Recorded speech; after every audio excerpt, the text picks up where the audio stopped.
By the way, I'm Debbie Dingle, for those of you who don't know me. I have big shoes to fill. I'm married to somebody who's worked on these issues for a very long time, but these issues really, really deeply matter to me. And yesterday, we were all at most of the people that are up here were yesterday at the White House for the every 10-year White House conference on aging, which I think came at a critical time in this country because we need to reframe how we are looking at the whole issue.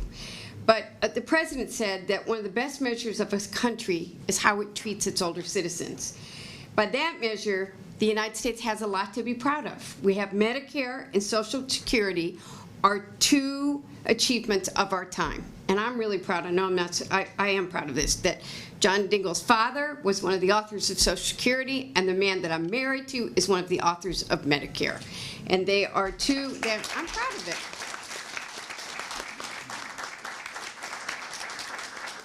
I showed it. Jan didn't know that. She knew what John had done on Medicare. And when he was moving out of his office, I got the joy of doing that because he was someplace else. And I found this handwritten bill from the 1940s that was probably the first version of Medicare. His father, as soon as he stopped pushing for Social Security, moved to understanding that we had to take care of health care for all Americans. They're bedrocks. They're upon which that as you grow older, you have retirement security and health care security. And they're major achievements of this country. And the first bill was written in the 40s, and it didn't pass until 1965.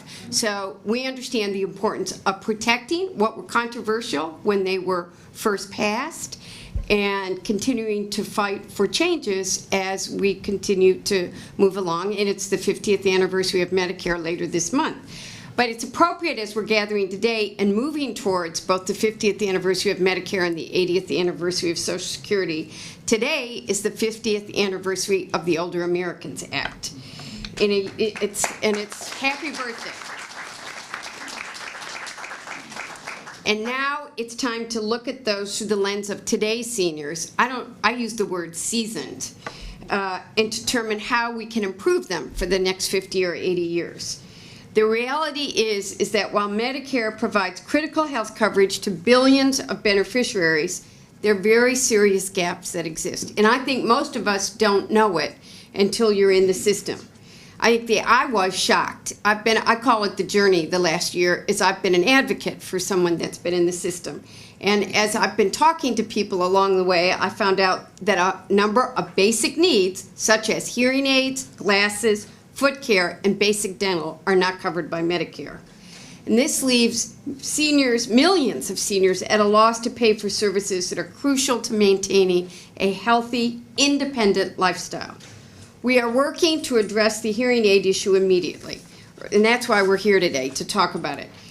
Earlier this year, it's the first bill I've introduced, and the only bill I've introduced until today because I think it's so important, it's the Hearing Aid Coverage Act of 2015, which would allow Medicare to cover hearing aids and exams. Hearing loss is one of the most prevalent conditions in the United States, affecting more than 9 million seniors. And I was reading the study that we're going to hear about today, and 70% of Americans between 65 and 84 who need a hearing aid do not have one. Many of them because they can't afford it. No one should feel isolated, confused, or shut out from the world because they can't afford the treatment that they need. A study by the National Council on Aging found that those who are untreated for hearing loss were more likely to report depression, anxiety, paranoia, and were less likely to participate in organized social activities compared to those who have hearing aids. Additionally, we're now seeing studies that those without hearing aids it's contributing to early dementia and Alzheimer's. So think about it, an ounce of prevention and what it can prevent. Ensuring seniors have access to needed hearing aids and exams significantly improves their quality of life, period. There isn't any question. A study found that beneficial treatment effects from hearing aids emerges as early as 6 weeks once you get that hearing aid. The study concluded that hearing aids represented a relatively inexpensive intervention for the amount of benefit gained. As the 50th anniversary of Medicare approaches, we need to look at ways to improve the program to cover treatments for the whole senior. This is just common sense. Legislation like this can help seniors live fuller, healthier lives, which will ultimately decrease the demands on the healthcare system.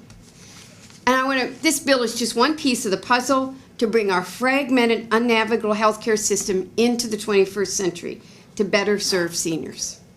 But don't let me be the only one to tell you. I really want to thank everybody that's up here on the panel, and I am really proud to be joined by such a distinguished group of members, experts, and advocates. So let me introduce the panel, and then I'm going to turn it over to my colleague. Speaking first will be my colleague, and she has been an incredible mentor to me. She has been an advocate on senior issues her entire life. And she is just there for me every step of the way, and for seniors every step of the way, for women every step of the way, for consumers every step of the way. She is co-chair of the House Democratic Caucus Seniors Task Force, and she's just a true champion for older Americans, but for all Americans. Then next we'll have Max Richmond, who's the president and CEO of the National Committee to Preserve Social Security and Medicare. Everybody knows Max. Max is a good friend to Jan and I and every senior across the country. He knows these issues, he knows them cold, and he'll give you the facts to fight all these people who have a lot of non-facts out there with a lot of emotion and no facts. Then we'll hear from Lisa Hamlin, who's Director of Public Policy at the Hearing Loss Association of America. And finally, from my home state, we have Ian Liming, who's the former hard of hearing specialist for Michigan Division on Deaf, Blind, and Hard of Hearing. And she's, too, has been a lifelong advocate for hearing loss. But one more, too, right? I did Dr. Lynn. Oh, you did everybody. Okay. Yeah, I did Dr. Lynn. Didn't I do Dr.? No, I didn't. Following Max will be, thank you, Jan. That's why I say she's my mentor at all times. Will be Dr. Frank Lynn, who's following Max, who's the renowned researcher and is going to talk about his study today. He's going to give you the facts. Thanks, Jan. But now let me turn it over to the woman who's always saving me, Jan Schakowsky. It's so great to see so many of you again. But it's such a joy to be here with Debbie Dingell, who is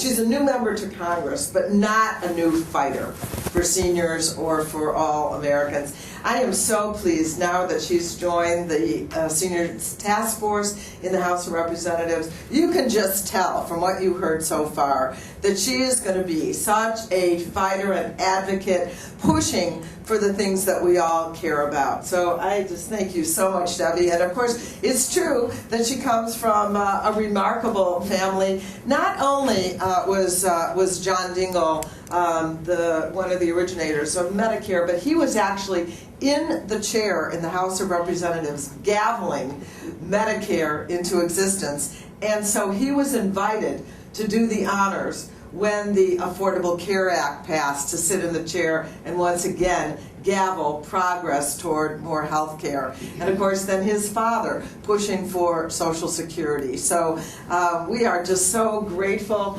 that that line of fighters has continued unabated and stronger than ever with Debbie Dingell. This is an amazing summer of celebrations and anniversaries. And today is the day that the Older Americans Act passed, and you know it's far more than Meals on Wheels, which most people know about. It's elder abuse. It's a whole array of services that seniors are provided so that they can, among other things, stay in their homes and not have to go to institutions. So we need to be supporting and pushing and celebrating the Older Americans Act. And then on the 30th, it is the anniversary of Medicare and Medicaid. And then on August 14th, so this is our month of action, on August 14th, Social Security is 80 years, never missed a check. Let's clap for that.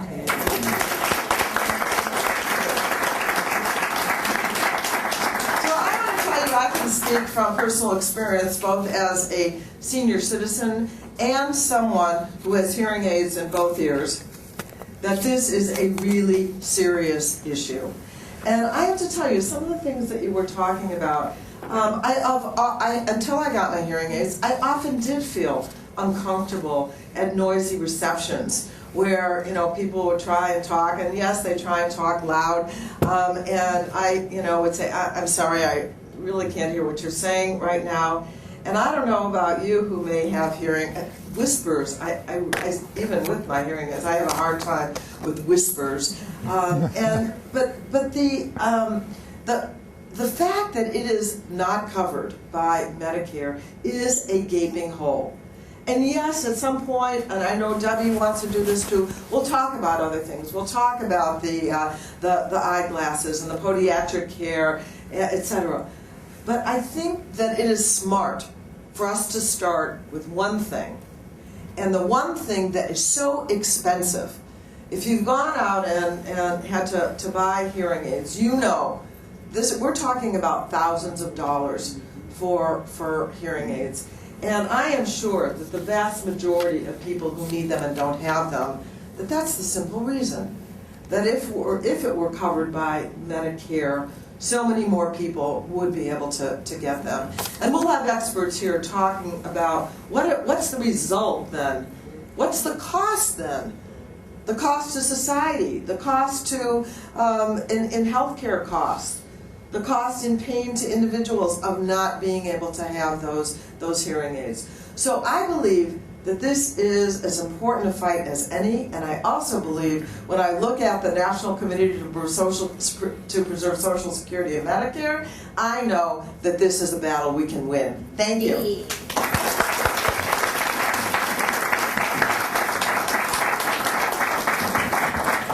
Now we'll hear from Max. Thank you. Good morning, everybody. Good morning. The Congresswoman Dingell mentioned that we were at the White House Conference on Aging yesterday. It happens every 10 years since the 60s. And there were 5 members of Congress there. There are 535 members of Congress, right? 435 members in the House and 100 senators. There was 1 senator and I think 4 members of Congress. Half of those House members are right here. They were there. And I think that says a lot. To me, it says a lot about their commitment to the issues that are so important to seniors. So I was happy to see you, and I was happy to see you, Jan, and look forward to working with you on this issue especially. I want to thank Congresswoman Dingell for inviting me to this briefing, this important issue briefing, and I'm honored to join Representative Schakowsky, who's been a great friend of the National Committee to Preserve Social Security and a tireless advocate, and I mean that, tireless advocate for years on behalf of older Americans. And of course, it's an honor for me to, I've just met Dr. Lynn. It's my honor to meet you and look forward to hearing your comments. And also, I'm very happy to be here with representatives of the Hearing Loss Association. Thank you for everything you do. I am so proud of the National Committee to Preserve Social Security and Medicare, not just because of the over 3 decades of successful, are you having problems hearing me? Not only because of the 3 decades of successful work to protect Medicare, Social Security, Older Americans Act, but also because of our millions of members who are committed to backing us up in our efforts. And quite a few of them are here. You see the yellow T-shirts? When I see the yellow T-shirts, a brigade of yellow T-shirts, I know we're about to get a lesson in what seniors really care about, right? Yeah. Thank you again for always being there for us. Today, some of our members are here to show their support for expanding Medicare to include hearing assessments and hearing aids. And both members of Congress are right. It's only appropriate that now, as we celebrate the 50th anniversary of the Medicare program, that we start to talk about expansion of the Medicare program. We need to get this movement rolling. And Representative Dingell's bill is a solid first step. The beauty of this bill, in my opinion, it's not just that millions of seniors with hearing loss could finally get the help that they need to pay for assessments, to pay for hearing aids, to pay for treatment, but that for millions of older Americans, we're going to hear from Dr. Frank Lynn, this could delay the onset of dementia, Alzheimer's, could be slowed. Think about the impact of that. Think about the savings. Long-term savings. We got to start thinking about long-term. And I don't know about you, members of Congress, but I am tired of hearing we need to cut Medicare, we need to cut Social Security, we need to cut the cost of living adjustment, we need to cut the Older Americans Act. Let's change the conversation. Let's start talking about expanding. You mentioned, Congresswoman Dingell, that you found that scrap of paper. Medicare probably took 30 or 40 years to become law. I hope we don't have to keep doing this for 30 or 40 years. But we need to start somewhere, and this is a good beginning. Congress needs to recognize we have a retirement crisis in our country, and health care costs are a big part of that. The average monthly Social Security check, $1,350. People that are earning receiving $1,350 are not going to be able to afford hearing aids. They're on modest fixed incomes. They can't pay for out-of-pocket, not only for hearing, vision, dental, foot care, as you mentioned, but we have to start somewhere, and I agree with Jan Schakowsky. This is a good way to start. In the case of hearing loss, think about what that means. It's not just the frustration of not hearing that you mentioned, Congresswoman, but in the case of hearing loss, think about the safety risks. If you can't hear alarms, if you can't hear the instructions from your doctor about your prescriptions, this can lead to mistakes in medications. People do become confused, frustrated, embarrassed, and I think we'll hear from Dr. Lin. They start to withdraw from their normal daily activities. And I think he'll tell us some very important connections between that withdrawal and dementia and Alzheimer's. In its 50-year history, Medicare has shown, just as with Social Security, it's a dynamic program. It changes over time. In 1972, the Congress added coverage for those with disabilities and end-stage renal disease. In 2003, we all remember the prescription drug benefit was added. We can, and I think we have to continue to make progress, and passage of the Medicare Hearing Aid Coverage Act would be a big step. Now, there are those that will say, I'm sure they're saying it right now, we can't afford to do this. We can't afford to add this coverage. We can afford to add this coverage. When the Affordable Care Act passed, we found $716 billion in savings in the Medicare program that, contrary to all the myths and political ads, was plowed back into the Medicare program. And because of that, seniors on Medicare have a lot of preventive care, mammograms, colonoscopies, diabetes screening with no out-of-pocket cost. We improved the program. The money was there. And there are other strategies for restoring funds to the Medicare program. We all know, those of us that worked on it, that the pharmaceutical companies' rebates for dual eligibles, those that qualify for Medicare and Medicaid, was stopped with the Affordable Care Act. There's $121 billion that we could recoup if we finally made the pharmaceutical companies pay their fair share. That would pay for a lot of your legislation. Now, I understand personally, Jan, how frustrating hearing loss can be, because I got these in January. And it was a great relief to be able to hear questions. I would sit on panels like this, and I'd have to ask someone next to me what was the question. And when the person next to me couldn't hear either, I knew it was time to do something. And I was able to afford, thankfully, hearing aids, but there are a lot of people who can't. Now, the only drawback to having improved hearing is I can no longer have the excuse I've had for years for not hearing my wife tell me about all the chores I need to do. I lost that excuse. You know, there's no justification for not including treatment for hearing loss as part of Medicare. When someone can't walk, Medicare covers wheelchairs. right? When someone has diabetes, Medicare covers testing strips.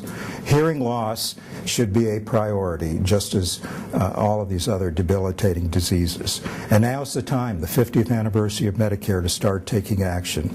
And our plan, with the help of these two members of Congress, is to take this action, to educate public policy leaders so we can lift the Medicare hearing exclusion and ensure seniors will no longer endure the silence of old age. Because as our poster says, silence isn't really golden, right? Silence isn't really golden.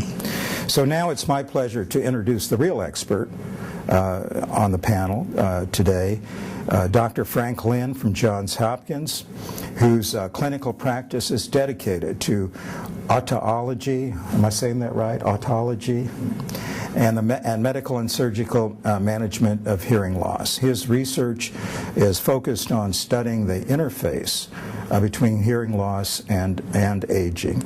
And I could go on for about 15 minutes, but I'm going to let you explain what you do. And we're honored that you would come join us, Dr. Lin.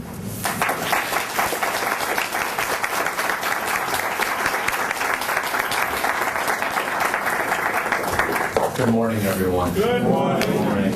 I want to thank Representative Dingell and Representative Schakowsky for inviting me here. This is a topic that's near and dear to my heart. By way of introduction from Max, clinically, I'm an otologist. I'm an ear surgeon. I'm an ear clinician. But from a research perspective, I'm a public health scientist. And what I want to do over the next 5 to 10 minutes, just give you my perspective, the research perspective on why we're understanding that hearing loss is actually critically important, not just for quality of life, but it goes far beyond that. We've already heard alluded today the risk with dementia, and I want to explain that today. Now, as a public health scientist, though, I always have to start with a slide like this. You know, how common is hearing loss? So if we look at the prevalence of a clinically significant hearing loss, which affects daily communication, we see the prevalence of it, how common it is, basically doubles with every age decade across the lifespan.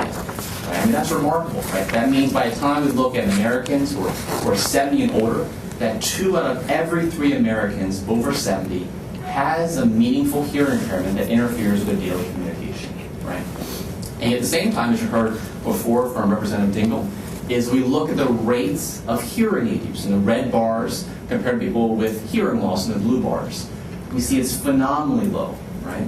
We see on average about less than 20% of people who could likely benefit actually use a hearing aid, right? It's phenomenally low, right? So I think there's a tendency to say among a lot of people, especially among policymakers and funders, well, I mean, hearing loss is over here, I mean, who cares? It's just a usual part of aging, which is true, it is a usual part of aging, right?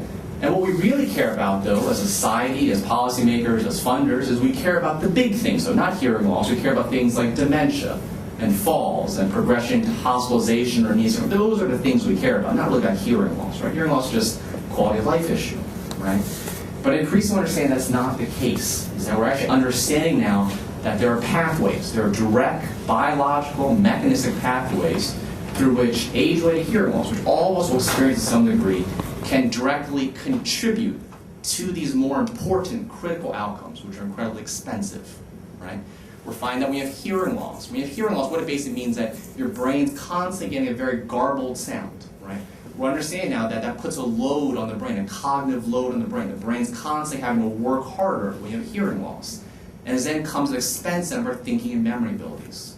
At the same time, we're understanding that hearing loss actually leads to faster changes in terms of brain tissue loss.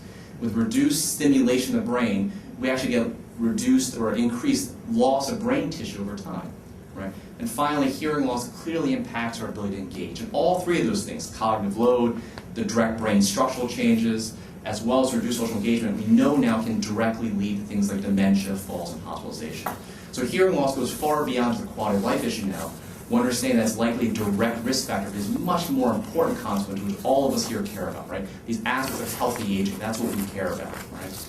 Now, the fascinating thing about hearing loss treatment, though, the reason why I think it's gotten a lot of attention over the last 5 years since this research has come out, is when we think about hearing loss interventions, good fit hearing aids, hearing rehabilitation strategies, cochlear implants, right? Is those interventions could directly affect and impact those mechanisms, right? If you can hear better, you can reduce that cognitive load, you provide increased brain stimulation, right?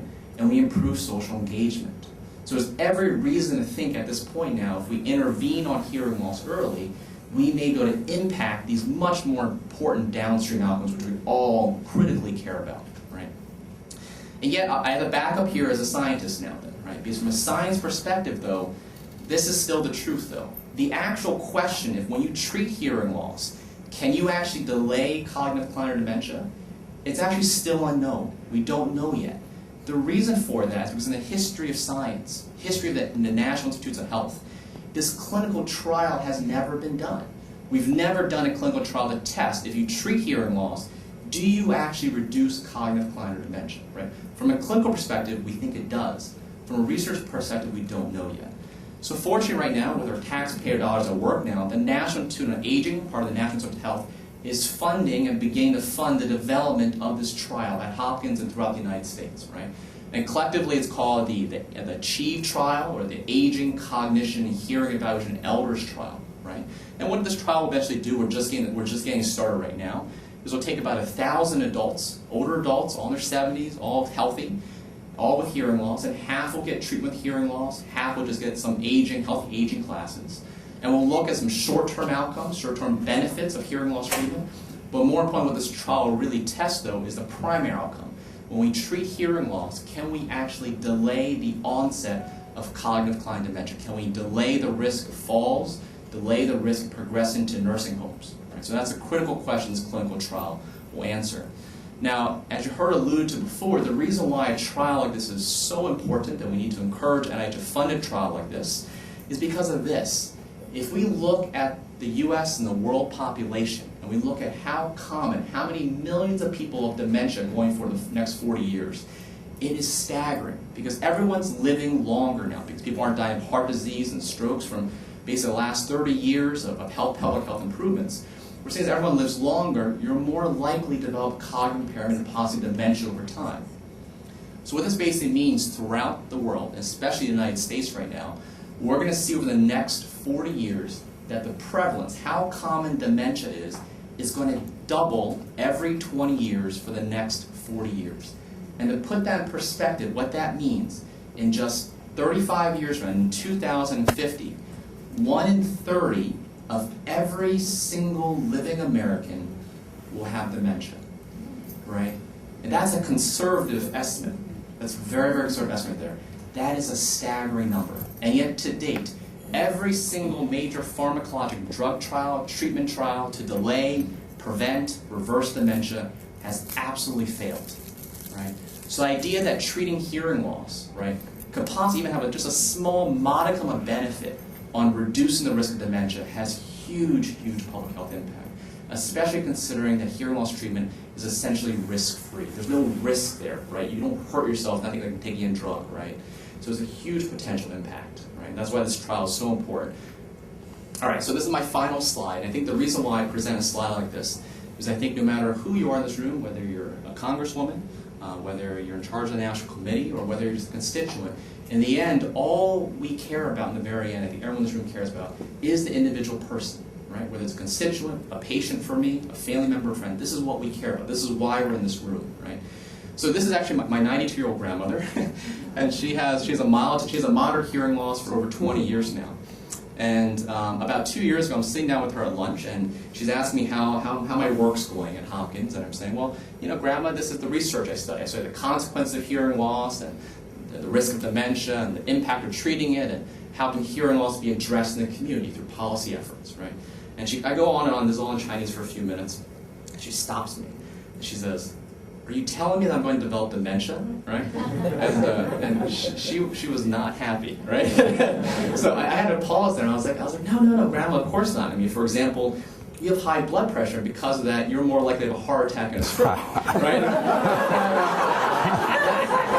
In retrospect, that probably wasn't the best analogy, but she knew what I was talking about, right? Because for over 20 years now, she's been on a diuretic, a blood pressure pill, and she exercises every single day.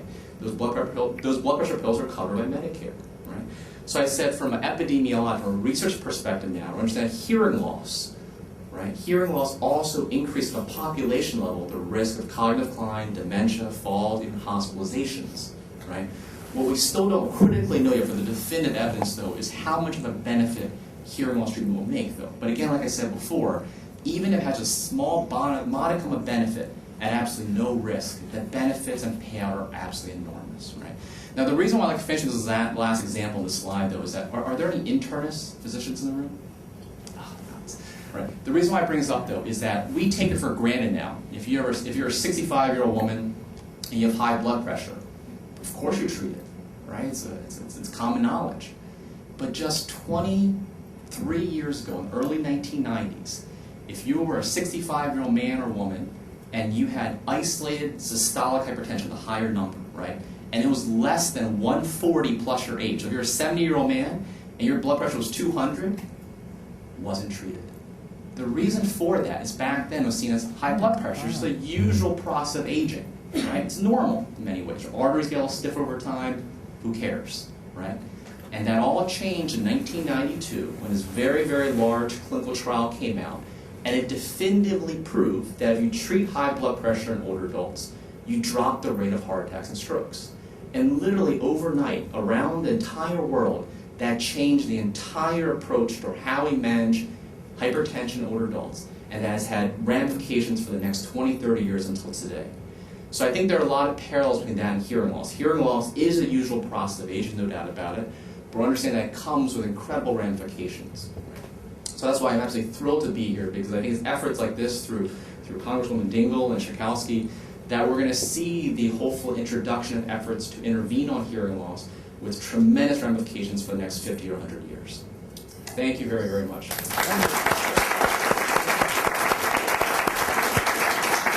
great. That's great. Really wonderful. Now we're going to hear from Dr. That was fabulous, Doctor. To introduce Dr. Lisa Hamlin, who is Director of Public Policy at the Hearing Loss Association of America.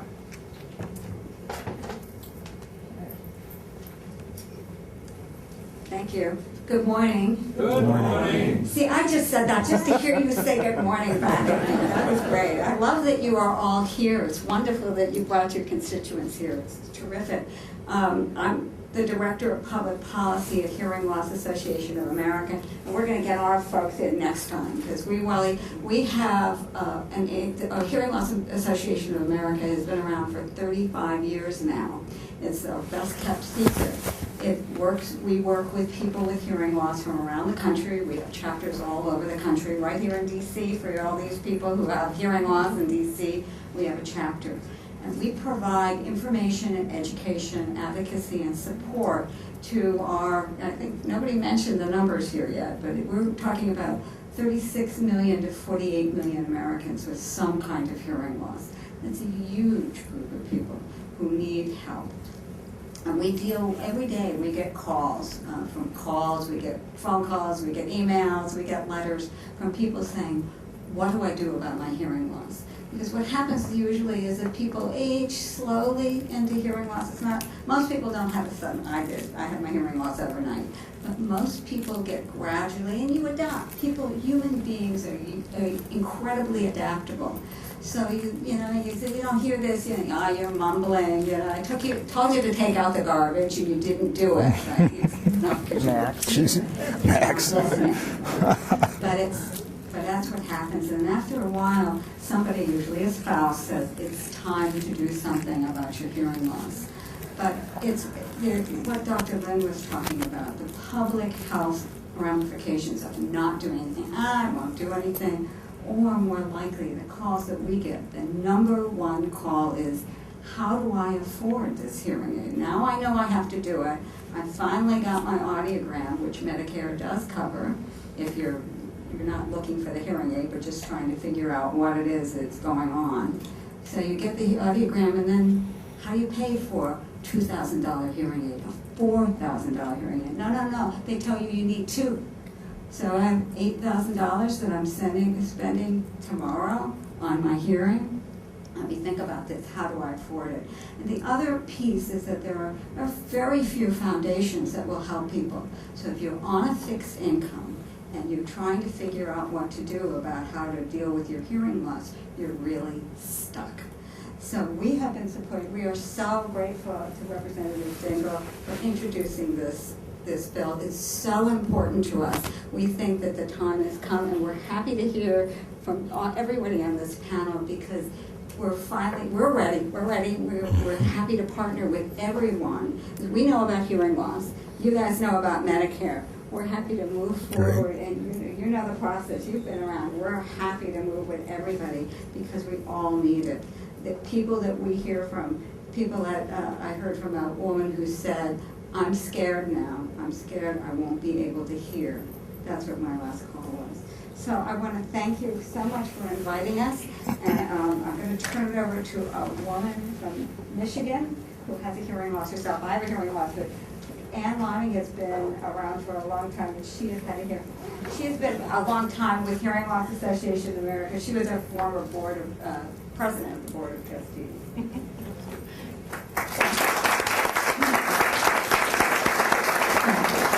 Before Lise told you, I'm sure you couldn't tell that I've been around a long time. I want to say how pleased I am to be here, and I'm so proud of Representative Dingell for introducing this bill. And we all know that it is so overdue. And I'm so thrilled to sit and to hear all of the presenters this morning and the things that they have said. And I know when I worked in the state of Michigan as the hard of hearing specialist, we would always say that a hearing aid is what test tape is to a diabetic. It is what a wheelchair is to a person who can't walk. And yet you have to convince people of that, because people simply can't understand what it's really like not to be able to hear. I'm on both sides of the coin. I've been a professional working with people with hearing loss, and I've been a volunteer, and I still am a volunteer working with people with hearing loss. So I've seen the frustration, I've shared the tears. I know how badly we all want to hear.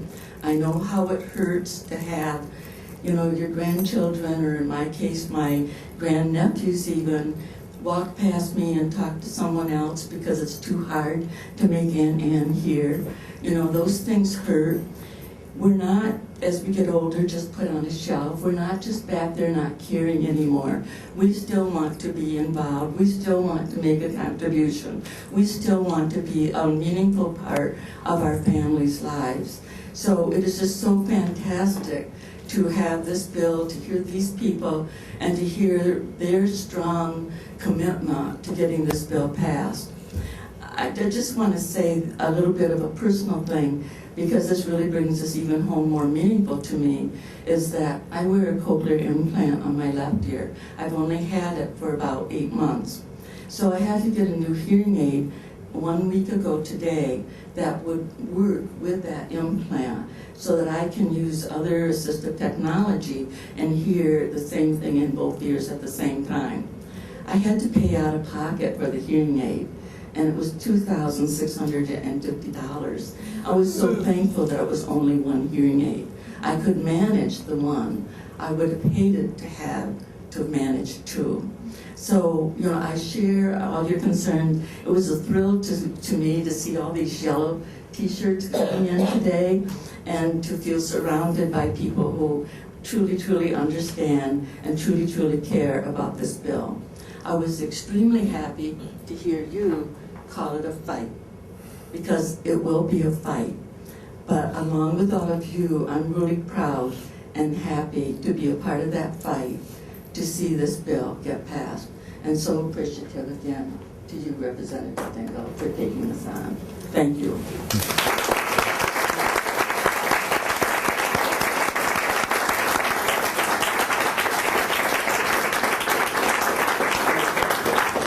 Thank you, Ann. Thank you to everybody on the panel, and thank you to everybody that's in this room, because we are in a fight and we need you. It's been a wonderful discussion this morning. You've heard a wide range of viewpoints, from the beneficiaries to the researchers to the advocates and the policymakers. All agree that expanding Medicare to cover hearing aids would not only improve the quality of life for seniors, but it makes economic sense. I've been in the Congress for 6 months, and all I do is hear people talk about, we got to cut Medicare and Social Security. That's not why I came to the Congress. Medicare and Social Security are bedrock programs that seniors depend on, and we need to make sure they're strong, solid, and workable. Thank you.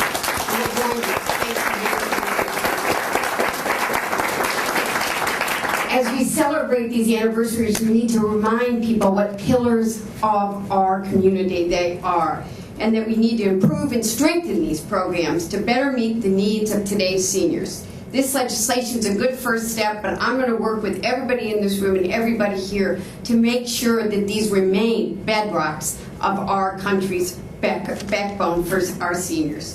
Thank you for being here. Please remember to take the issue brief that the National Committee to Preserve Social Security and Medicare have written. It's a fabulous document. It arms you with the facts. Facts are on our side. We're in this together. If John Dingell were here, he'd say, strength to your arm. Let's go out and protect these programs and keep supporting all the things we need to do to keep them strong. Thank you for being here. Thank you.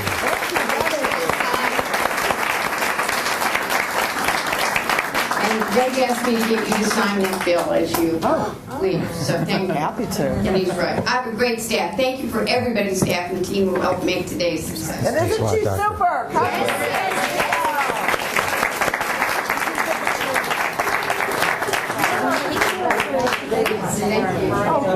Yeah. Well, you want questions? Does anybody want to ask questions?